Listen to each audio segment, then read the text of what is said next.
Why are there so many contradictory healing theories available for patients who are suffering with tennis elbow?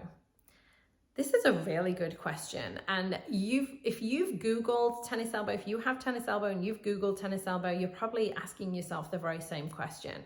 Do I put heat on it? Do I put ice on it? The answer is it depends. Depends at what stage you're at. It depends, have you irritated it or not? If you've irritated it recently within the last 3 days, yeah, you want to put some ice on it. If you've had it for ages and it's pretty consistent, you likely want to get the heat on it. Are you going to do strengthening exercises? Are you going to do stretches? Is shockwave going to work for you? Is an injection going to work for you? What I can tell you is I've several times have dived really deep into the medical research, the literature that's available for tennis elbow. I first did this 15 years ago and really truly found that there was nothing in the literature that healed tennis elbow, but there were a lot of things that didn't.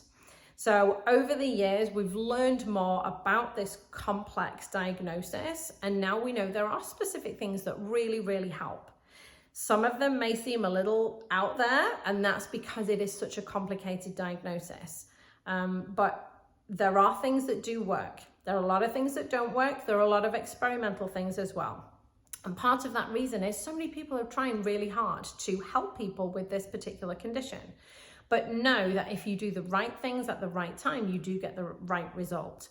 It can be confusing to know what those right things are. And so, following a plan, a proven plan that works and has helped other people heal is the best advice I can give you.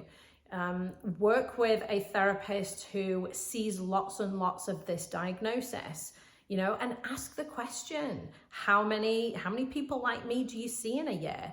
Or how many people like me have you worked with? What did you do? How did it help them? How long did it take? Don't be afraid to ask these questions because you want to know that you're truly getting the most up-to-date information that you can.